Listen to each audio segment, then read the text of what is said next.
Okay, just have one thing at the top to get us started. President Biden has made clear that the United States is prepared to provide any and all types of aid to the people of Turkey and Syria in response to the ongoing humanitarian crisis there, and we continue to take steps to do so.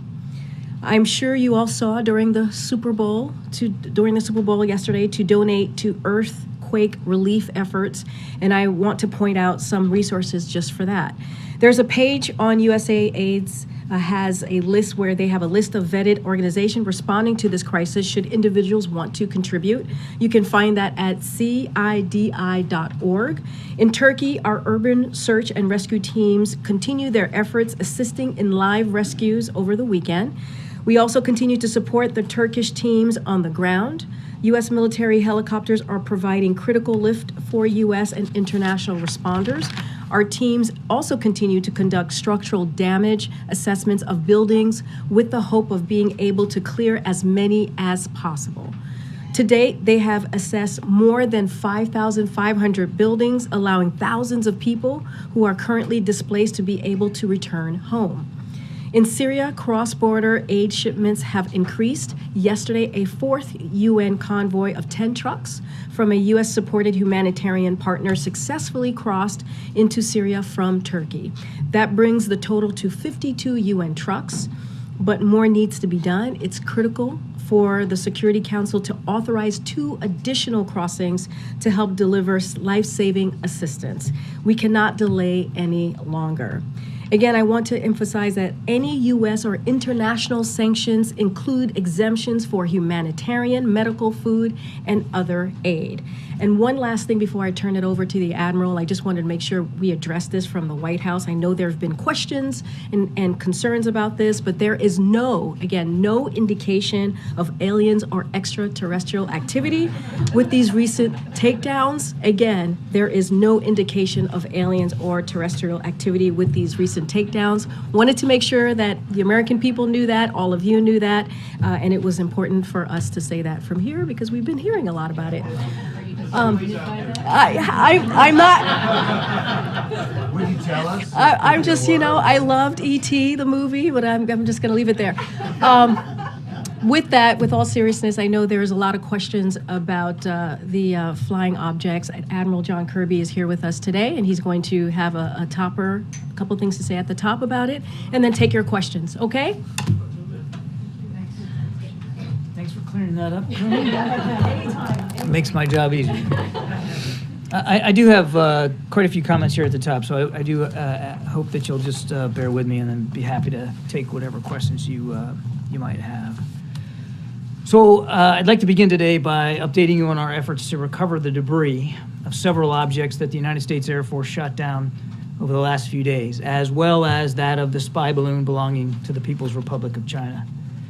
And I'd like to put into some context for you how we have worked and are still working to better understand the issue of high-altitude, low-speed craft. Now let me start with the Chinese program.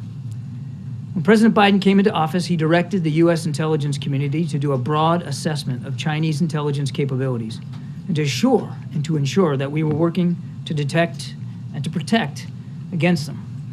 I think for reasons that you will all understand, we cannot publicly go into many details about how we discover and counteract foreign intelligence collection efforts, because much of what we have done and are doing is, of course, sensitive. But we were able to determine that China has a high-altitude balloon program for intelligence collection that's connected to the People's Liberation Army. It was operating during the previous administration, but they did not detect it. We detected it. We tracked it. And we have been carefully studying it to learn as much as we can. We know that these PRC surveillance balloons have crossed over dozens of countries on multiple continents around the world, including some of our closest allies and partners. We assessed that at this time, these balloons have provided limited additive capabilities to the PRC's other intelligence platforms used over the United States. But in the future, if the PRC continues to advance this technology, it certainly could become more valuable to them. The President also instructed the intelligence community to take a broad look at the phenomenon of unidentified aerial objects, Indeed, President Biden conducted the first ever daily intelligence briefing session devoted to this phenomenon back in June of 2021. He was briefed that this is not just an issue for the United States, but one for the rest of the world. And as I said, our friends and our partners are dealing with this as well. We worked on a bipartisan basis to stand up an office at the Pentagon to study this in partnership with the intelligence community, academic institutions, and the private sector. These unidentified aerial phenomena have been reported for many years without explanation or deep examination by the government. President Biden has changed all that. We are finally trying to understand them better. Now, in light of the Chinese balloon program and this recent incursion into our airspace, the United States and Canada, through NORAD, have been more closely scrutinizing that airspace, including enhancing our radar capabilities, which, as the commander of NORTHCOM and NORAD, General Van Herk, said just last night, may at least partially explain the increase in the objects that have been detected. Slow-moving objects at high altitude with a small radar cross-section are difficult to detect on radar. Even objects the size of the Chinese spy balloon, which had a payload the size of roughly 3 school buses, were not picked up by previous administrations or other countries. We also know that a range of entities, including countries, companies, research, and academic organizations, operate objects at these altitudes for purposes that are not nefarious at all, including scientific research. That said, because we have not yet been able to definitively assess what these most recent objects are, we acted out of an abundance of caution to protect the security, our interest, and flight safety. In Saturday's case, we acted in consultation with the Canadian government, the President speaking personally with Prime Minister Trudeau. The spy balloon was, of course, different because we knew precisely where that was. As we have said, we do not assess that these most recent objects posed any direct threat to people on the ground, and we are laser focused on confirming their nature and purpose, including through intensive efforts to collect debris in the remote locations where they have fallen. In each instance, we have followed the same basic course. We assessed whether they posed any kinetic threat to people on the ground. They did not. We assessed whether they were sending any communication signals. We detected none. We looked to see whether they were maneuvering or had any propulsion capabilities. We saw no signs of that. And we made sure to determine whether or not they were manned. They were not. We did, however, assess that their altitudes were considerably lower than the Chinese high-altitude balloon and did pose a threat to civilian commercial air traffic. And while we have no specific reason to suspect that they were conducting surveillance of any kind, we couldn't rule that out. That is why the President, at the recommendation of the Secretary of Defense, the Chairman of the Joint Chiefs of Staff, and the NORTHCOM NORAD commander, gave the order to shoot them down. These missions were completed successfully and safely. Efforts are actively underway right now at all sites to find what is left of those objects so that we can better understand and communicate with the American people what they are. I think it's important to remind the objects in Alaska and Canada are in pretty remote terrain, ice and wilderness, all of that making it difficult to find them in winter weather. The object over Lake Huron now lies in what is probably very deep water. So outside of recovery operations, what are we doing? Well, first, we are continuing to monitor. There are no active tracks today, but the professionals at NORAD will continue to do their important work. Secondly, we are consulting with allies and partners on the challenge of identified aerial phenomenon and how we can all work together to deal with that challenge. The President has directed the Secretary of State, Secretary of Defense, and the Director of National Intelligence to engage with their relevant counterparts to share information and to try to gain their perspectives as well. Again, this is an issue that affects everybody around the world. Third, we will continue to brief members of Congress and relevant state leadership on what we are doing and what we learn. The President has made this a very top priority. We have, over the course of just the last few days, and certainly over the course of last week, reached out to inform and brief members of Congress and relevant state governors of the operations that we were conducting and of the recovery operations that are underway. We've also kept Congress briefed generally on this issue of Chinese surveillance balloons, including classified briefings last August. And last week, administration officials provided classified briefings for all senators and all members of the House of Representatives on the PRC surveillance balloon. We fully expect and anticipate and support the ability to continue these briefings in the days ahead. And fourth, the President, through his National Security Advisor, has today directed an interagency team to study the broader policy implications for detection, analysis, and disposition of unidentified aerial objects that pose either safety or security risks. Every element of the government will redouble their efforts to understand and mitigate these events. And I'm happy to take some questions. John, if the objects don't pose a military threat and they don't pose a threat to anybody on the ground, why shoot them down? Particularly because the military is routinely monitoring radar blips. I kind of covered that in the opening statement. Two real reasons here. First, there was a very real potential risk to civilian air traffic. The one shot down on yesterday, was about 20,000 feet. And the two shot down Friday and Saturday were at about 40,000 feet. And as you know, transcontinental air traffic is roughly around 30,000 feet. It depends, of course, on weather. And so because we assessed that they weren't manned and weren't being controlled, therefore left to atmospheric conditions, the real risk to safety of flight was a problem. The second purpose, and I talked about this earlier too, was even though we had no indications that any of these three objects were surveilling, we couldn't rule that out. And so you want to err on the side of safety here in terms of protecting our national security interests, and the fact that these objects could have and likely did at some point in their path transit over potential military sites of ours or sensitive sites. So again, out of an abundance of caution for those two reasons, the President, with the recommendation of his military leaders, directed them to be taken down. Because it's so unprecedented, should the public be hearing from the President directly on this?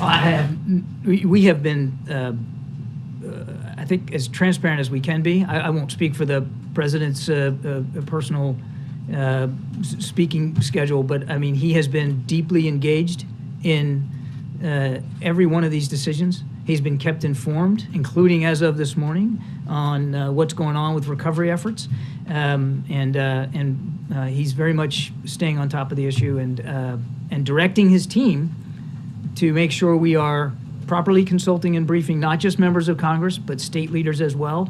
And of course, we're also doing what we can in the public sphere. Can you give the European countries? Wait a second, sir. Excuse me. Thank you, John. What is the President's standard going to be going forward about when he orders an unidentified object shot down?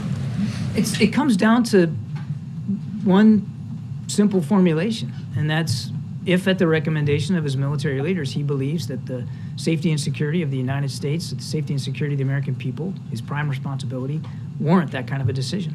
So it's possible we could see these shoot downs on a regular basis like we saw over the weekend? I don't think it's useful for me to get ahead of where we are right now. The President will always side on preserving and protecting the safety and security of the American people. You said we're not flying any surveillance balloons over China. Are we flying any other kind of surveillance craft routinely over China? We are not flying surveillance balloons over China. I'm not aware of any other craft that we're flying over into Chinese airspace. And then finally, can you tell us anything more about this octagonal object? How big was it? We're still trying to assess what that was. I'm not going to get into a description. I've seen the press reports about what it looked like. I think we all need to be humble here in terms of what our ability is to positively identify stuff from fighter aircraft that are going several hundred miles an hour past, essentially, in terms of relative motion, a stationary object that was not very big. So we don't know what this exactly looked like, and again, we're still not sure exactly what the purpose of it was or who owned it, but we hope to be able to find out more once we can recover the debris from that one and from the other two as well. Just a few minutes ago, Prime Minister Trudeau said that there's some sort of pattern to the objects over the last few days. Is that something you can elaborate on, what sort of pattern the White House is seeing? I'm not familiar with the Prime Minister's comments, so I don't know if I should take a swing at that. I would just tell you that, going back to what I said before, these objects were not being maneuvered. They did not appear to have any self-propulsion. So the likely hypothesis is that they were being moved by the prevailing winds.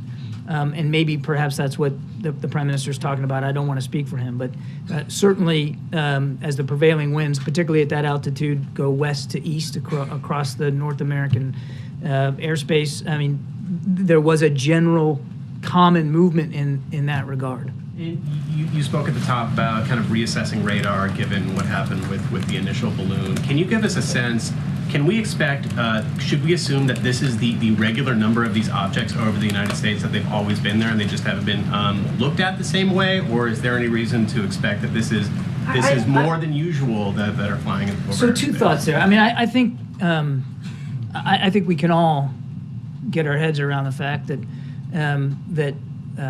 there are sometimes things floating at high altitudes for various purposes. As I said, scientific research, weather balloons, all manner of innocuous craft can be aloft at high altitudes. I don't think that that's necessarily unusual here. It's difficult for me to say exactly what you can expect going forward. One of the reasons that we think we're seeing more is because we're looking for more. As you heard General Van Herk mention last night, they have modified the filters and the gains, as we call it, of the radar capabilities to look more discreetly at high altitude, small radar cross section, and low speed objects. And so if you do that, anybody that's operated a radar will know you can set the parameters, and if you set the parameters in such a way that to look for a certain something, it's more likely that you're going to find a certain something. Given all you've discussed here and the actions the administration is taking and what people have learned, Chinese spy balloon this year and previous years, these unidentified objects that we shoot down, they might have a question. When it comes to these higher altitudes, are America's borders secure? The president takes, as I said earlier, he takes our national security extremely seriously. He has no higher responsibility than the safety and security of the American people. And I don't think you need to look any further, quite frankly, than the decisions he's made in just the last week to 10 days to evidence that. But it feels like he's plugging holes. Like these are vulnerabilities that we are discovering in real time. You're making an assumption there that I don't know that the analysis will actually bear out. Brian in the back. Thank you very much. The president gave the order to shoot down the object over Lake Huron yesterday. Where was he? What kind of information did he have when he gave that order? What was briefed to him? And how did he anticipate the outcome of that? He was here in the White House. He was kept constantly informed by his national security team and certainly by the military.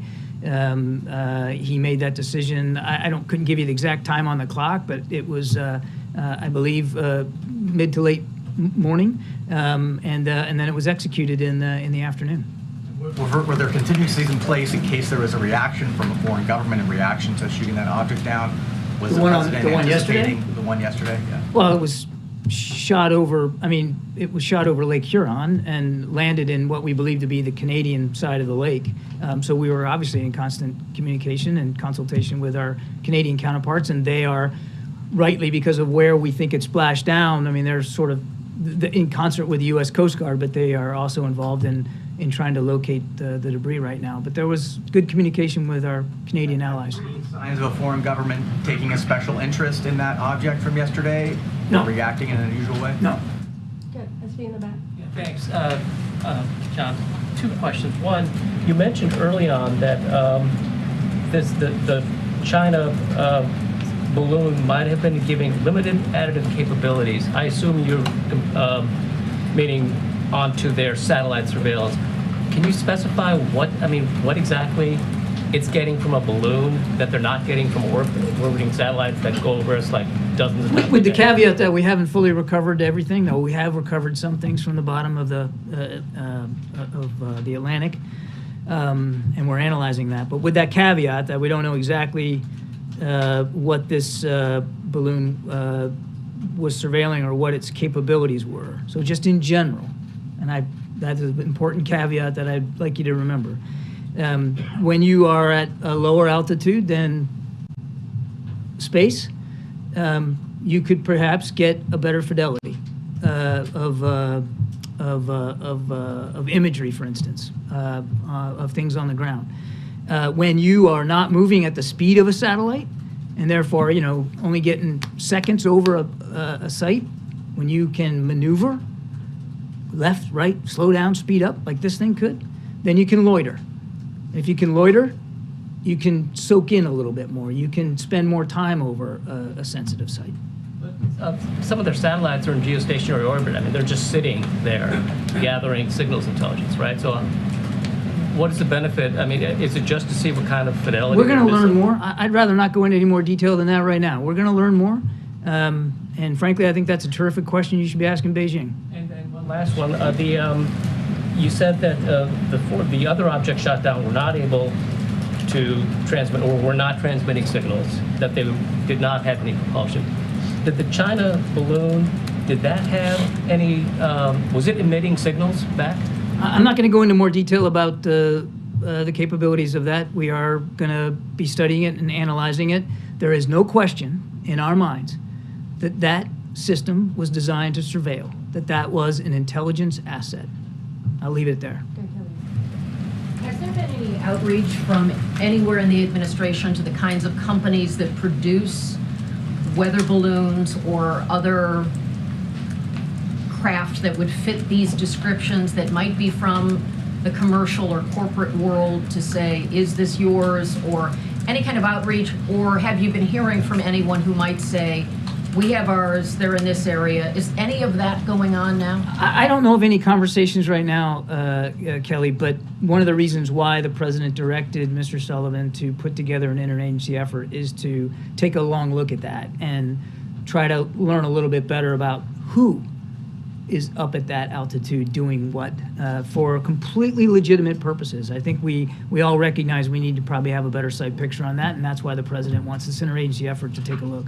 And what kind of intelligence might be happening in terms of the diplomacy that's going on or whatever, if these are state-owned objects? I'm not sure I understand what you mean. Is there a network of conversations that might be happening where someone might be able to say, based on this octagonal description, that, hey, that sounds like the so-and-so? I mean, is there some conversations that are happening that might be able to give us some descriptions? I mean, the short answer to your question is yes, and I talked about that in my opening statement. The president also directed Secretary Blinken, Secretary Austin, Director Haynes to have these kinds of conversations with our allies and partners around the world, to share with them what we're learning, but also to get their perspectives. The Chinese were quick to say it's ours, but it was for commercial purposes. Yeah, again, we're going to have those kinds of conversations with our allies and partners to see what kind of experiences that they have had, what we can learn from them, what perhaps they can learn from us. And are we still with object, or can we call them balloons? Still with object. And just to follow up on Kelly's question, And I won't mess that up today. on the corporate angle, is there any expectation that this is going to affect the executive order on surveilling the U.S. companies and what they're doing in China and their I know of no operations such there? change to that executive order. Okay, and then is there, and you said a moment ago that there's no knowledge of a U.S. balloon or other craft over Chinese territory, just being cognizant of the fact that China has a different definition of what their territory is than the United States. Is there any U.S. surveillance aircraft over Taiwan, over the South China Sea that would fit into that? There is no U.S. surveillance aircraft over Chinese, in Chinese airspace. Okay, even Chinese claimed airspace. There is no U.S. surveillance aircraft in Chinese airspace. Okay, and then just finally, is there any new formal approach that's being developed as far as how you're going to deal with these things on a systematic basis going forward? Is there Well, again, that's exactly what the the president wants Mr. Sullivan to run as a process, an interagency process, to help us, as I said in my opening statement, get around the policy implications here, and whether or not there needs to be any policy changes going forward. Thanks, Sean. There's no precedent for U.S. fighters taking down objects over U.S. territory, as far as I'm aware of. I guess my question is, you talked about the tweak in the radar systems. Yeah. Has there been a tweak in the threshold for the Pentagon presenting to the president signing off on military action related to anything over our airspace? I'm not sure I'm following what you In the mean. wake of the Chinese spy balloon, Yeah. the radars were tweaked, which is why you think you're seeing some of these things. Right. Has the decision about, or has the threshold for the use of fighters to take down objects also been tweaked? Has it been lowered? Has it been changed? We've never seen this before. All of a sudden, we've seen three actually, days. I'm sorry I didn't understand it at first. No, I mean, and you heard General Van Herk talk about this last night. He's using established protocols to engage craft in the air, aircraft in the air, that can be legitimately brought down. And as he said last night, the best way to do that, certainly in a timely and efficient, effective way, was through fighter aircraft and through these Sidewinder air-to-air missiles. And they looked at, and he talked about this, they looked at other options to try to bring them down, to include gunfire, but that would have presented a greater risk to the pilots themselves. So this was the safest, most effective way to do that. Now, where we go from here, I think we just don't know right now in terms of whether there needs to be threshold changes, as you put out. I think it's important to just take a step back here, and remember what the president did was ordered these actions with the safety and security of the American people foremost in his mind, and there were very good reasons to do it. The military then, once given an order, determines how they're going to execute that order. General Van Herk decided that the best way to do this was with Sidewinder missiles and fighter aircraft. And just to quickly put a sharper point on it, this isn't reactive to the Chinese spy balloon in the sense of there was political pressure, and so we are going to act quickly to take down any objects over our airspace because of the pressure that came from, say, Republicans. These were decisions based purely and simply on what was in the best interest of the American people. Thanks, John. John, does the U.S. government have video or imagery of these latest intercepts, and will you guys be releasing it? You'd have to talk to DOD about that, Jackie. I don't know what kind of imagery might exist, and they'd be one to talk about whether they're releasable or not. Obviously, certainly with respect to the spy balloon, we want to make sure that we are gleaning what we can from this imagery so that we can answer your questions better. And so to what degree there is or will or will not be public release, I do want to stress that, you know, we're going to want to make sure that we have had a chance to analyze that imagery for ourselves as much as possible. Following up on Phil's question, I mean, I guess what we're trying to discern is, you said earlier, you know, we're looking for these more, so we're finding more. And I said that could be one reason why we're finding more. One reason, but what we're getting at is, you know, why are we all of a sudden shooting them down? And to add to that, you know, the NORAD commander, for instance, said that when the first spy balloon was crossing over American and Canadian airspace, one of the reasons that he couldn't take action was because his assessment was that it didn't pose a military threat or have hostile intent, and so he couldn't take action there.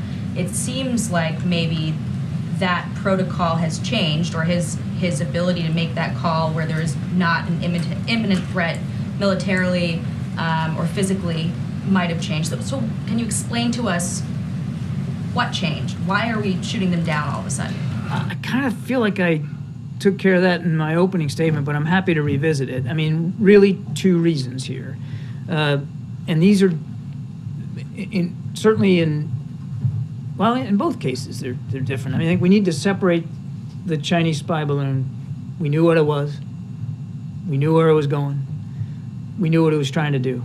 And by not taking it down, I mean, that was also a huge payload. Like I said, the size of 3 school buses. So really the option of shooting that down over land wasn't a legitimate option, because somebody really could have gotten hurt. And we used the time available to us, knowing what this thing was all about. We used that time to study it, to learn from it, to collect on it. then taking it down at the earliest opportunity in the water. And we have retrieved some of that debris off the bottom, and we're studying that. Hang on a second, I'll be right there. But so let's separate that from these other three. These other three, what are some of the differences? Altitude's a big difference. Is that the threshold now? A risk to No, civilian aircraft? let me get through this, and then altitude's different. The Chinese spy balloon was at 60,000 plus, well outside commercial air traffic concerns. These three were right on the border of it, so there was a legitimate concern there. Chinese spy balloon, we knew exactly what that thing was, and we knew what it was trying to do, and we saw it, Jackie, as it slowed down, sped up, maneuvered a little bit, trying to get a look at what we believed to be sensitive military sites.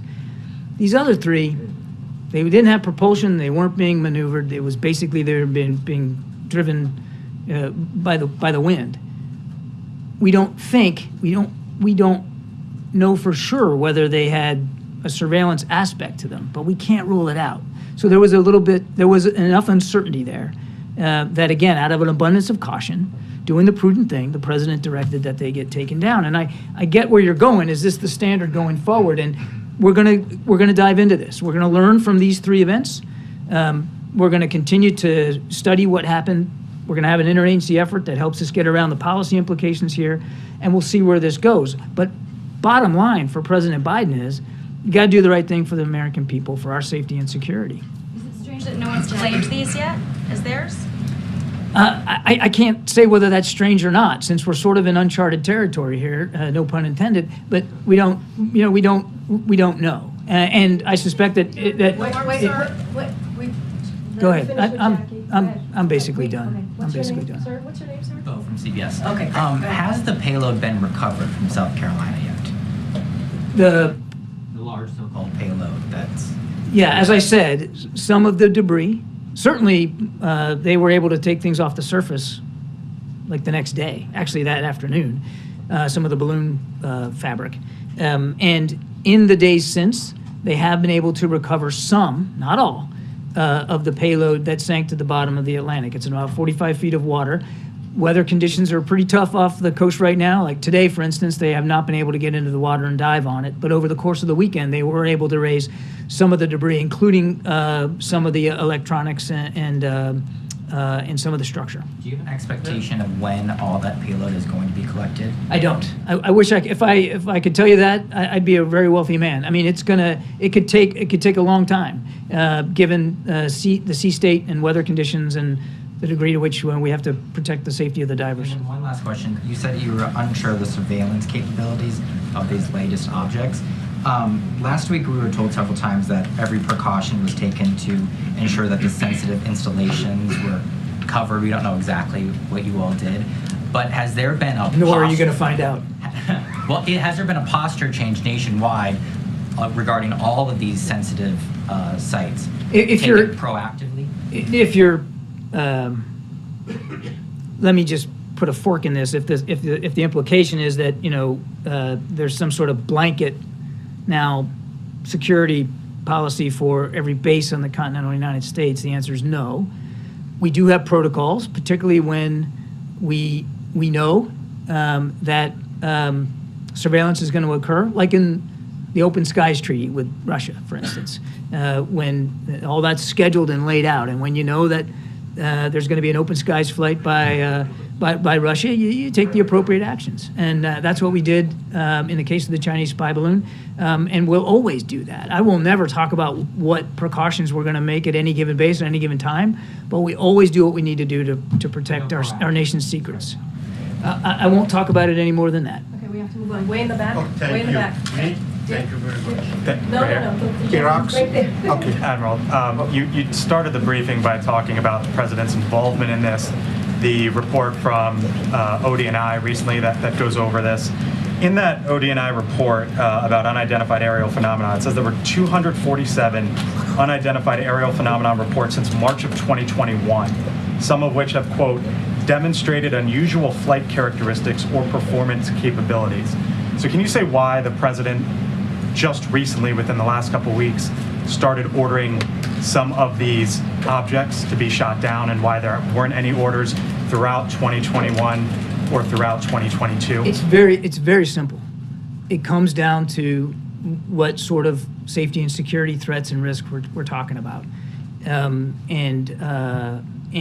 also it comes down to a lot to our ability to track, detect, and engage.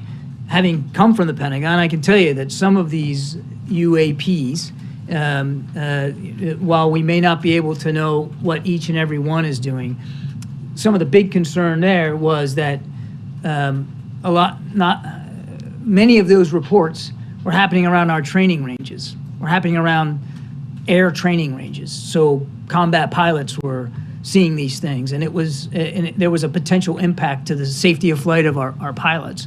But you may not have but a fleeting moment on some of these things to see it. And so it's different. In these cases, we had time to detect, time to analyze, time to engage, time to make those kinds of decisions. But it all comes down to safety and security, first and foremost. So is the time, though, is a matter of capability? We have better capabilities now than we did back We are then? certainly improving our capabilities now, and as I said, the President has directed the National Security Team to dig into this deeper from an interagency effort and to see what, if other improvements might need to make. I mean, look, just by adapting the way the radar parameters are set, we have improved our ability to detect. And again, I said that could be one reason why we're seeing more. Thank you so much. So you said that the debris fell on frozen waters or in remote areas, and these are also not huge objects, and they were shot down by missiles. So how optimistic are you that you will be able to collect enough debris to really get an idea of what these objects were? We won't know until we get on site to see. How much damage was done, not just by the missile strike, but by the fall from a very high altitude, and as you said, in one case on sea ice. So we'll just have to see. Yeah, thank you, John. Does Secretary of State Blinken plan to meet with his Chinese counterpart this week at the Munich Security Conference? I'd refer you to the State Department for the Secretary's schedule. I don't have visibility on that. Okay, and what have you been able to learn more, or not you, but the government, since these objects were shot down? I mean, you just alluded to the fact that you've not been able to get on site yet. I mean, has there been any additional information since one was shot down Friday and then over the weekend? Because these are just happened over the last few days and we haven't found the debris, there's still a lot more we expect to be able to learn. And I think once we can get to the debris, and I'm not forecasting how easy that's going to be. They all three have fallen into some pretty remote, difficult areas to reach. But we're going to do everything we can to find them, and that will tell us a lot. Since I know you didn't ask about this, but in the case of the Chinese spy balloon, we have been able to recover some debris and some of the electronics and even some of the structure from the bottom of the Atlantic, and that will also tell us a lot. And we're learning from it right now. No, we gotta get everybody. No, everybody. These Chinese spy balloons have been flying over U.S. military. When do you think that you'll have all the debris, or as much debris as you can get from all the sites? I'm sorry, when do we think when do you think you'll be satisfied that you've gotten as much debris as you can from all the sites? I wish I could give you a date certain on the calendar. I can't do that. We're working to surveil them right now. In fact, there's an Navy P-3 that's flying over the site in Alaska. The Canadians are in charge, obviously, of the one in the Yukon, and now the Coast Guard is in Lake Huron working with the Canadian Coast Guard to do the same thing there. So we're working this as hard as we can, and we will keep you informed as we learn more. As I'm telling today, divers in the water over the weekend. We have recovered debris off the coast of South Carolina. We'll keep you informed. Will you brief Congress this week? There have been briefings as early as late last week, and we do fully expect that there will be additional briefings this week, perhaps even later today. We're running out of time, Just on Beijing's response, they've been very harsh. They said the first balloon was an accident and the last 3 objects were not theirs. How do you respond to that? Has the White House had conversations with Beijing about this, and can you share a little bit about that? We know the first one was Chinese. They admitted it. They claimed it was a weather balloon. We know it's not. These 3, we don't have attribution for right now. We don't know who owns them. So I'm not going to take anybody's word at face value here until we can get a chance to take a look at them. Are we in touch with the Chinese? we have an embassy in Beijing. We maintain routine diplomatic conversations, and we have had over that spy balloon incident. We did have private discussions with senior Chinese leaders. Thanks. Thanks, Admiral. I know you just said that, are you in touch with the Chinese? Is there any effort to arrange a call with President Xi at all? I'm not aware of any plans for that. If I could just ask a question on Israel. Does the president plan to speak with PM Netanyahu about the moves his government is making to try to weaken the Israel judiciary? I have no calls or conversations to read out, but we are deeply concerned by some of the moves here with respect to settlements. The Moldovan president just recently has said that there was a Russian plot to sort of overthrow her government and break Moldova's path to Europe. It was something that President Zelensky himself had also warned about. What is the U.S.'s assessment of this possible plot, and more broadly, what is the concern about Russia's attempts to sort of influence these pro-European governments in the region, even though it's right now focused on Ukraine, about other countries in the region? So, what I'll say about that is deeply concerning reports, certainly not outside the bounds of Russian behavior. And we absolutely stand with the Moldovan government and the Moldovan people. But you have no confirmation from the U.S. side of intel? I know of no independent confirmation, but we're certainly not questioning the capacity, the will of the Russians and Mr. Putin to try to do that. It's perfectly right, a page right out of his playbook. First. Yes, I was going to ask you a question. just one quick question. Have you established whether these were lighter than air or heavier than air? We have not. Okay, but we have to get to everyone, okay? You already had a question. Go ahead. All three shoot downs in the U.S. occurred offshore, but the one in Canada occurred over land. So is it effective U.S. policy to not shoot down these objects over land for safety concerns? I wouldn't read into this some kind of policy decision. We will always, in deciding whether something should be taken down or not, consider the impact on the ground. When the Chinese balloon came down, the Chinese Foreign Ministry indicated that they would respond in a way that they were prepared to. If it turns out that the other objects are also Chinese in origin, is there a menu of options prepared to the president for how we would react? Terrific hypothetical. We're just not there yet. Yeah, so more like it's a relationship issue. You have the Chinese spy airship that went through. You've got China buying more oil from Russia. You've got China, opening up cases in the U.S. trying to steal U.S. technology from universities. President Xi is going to be meeting with the Iranian president. At what point do you review a big review of the U.S. relationship with China? And at what point does the president ask for a call from President Xi? Again, I don't have a call to talk about today. Let me just, again, level set here, and I know I'm running close on time, but sorry. No, it's not your fault. But the president met with President Xi at Bali at the G20. The whole purpose of that discussion was to move this relationship forward in a better way. Most consequential bilateral relationship in the world, the president knows that. And he wanted to move that relationship forward in a better way. And Secretary Blinken was dang near wheels up, trying to head to Beijing to have those kinds of conversations, to get some of these communication vehicles and venues back on track, whether it's climate change or military to military. We were willing to do that. We were looking forward to doing that. And then the Chinese decided to fly a surveillance balloon over the continental United States, and it wouldn't be inappropriate to have that meeting. When are those discussions going to get back on the calendar? I couldn't tell you. As Secretary Blinken has said, it'll happen at the appropriate time. Now is not that time.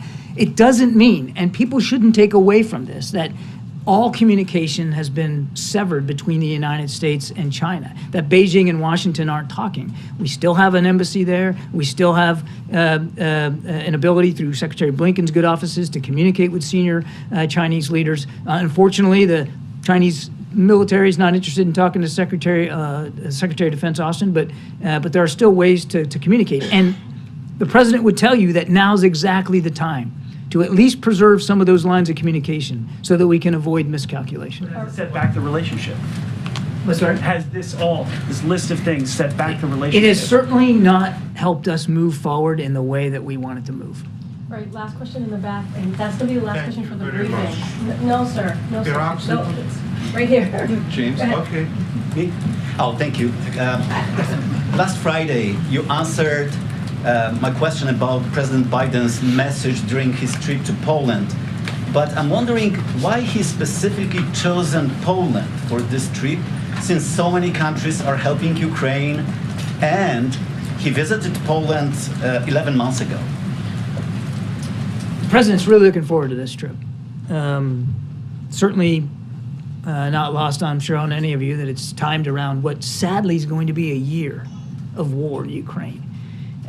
Poland has been a strident ally, a tremendous supporter of Ukraine, and a generous host, not only to American troops, but millions of Ukrainian refugees who have fled there in safety.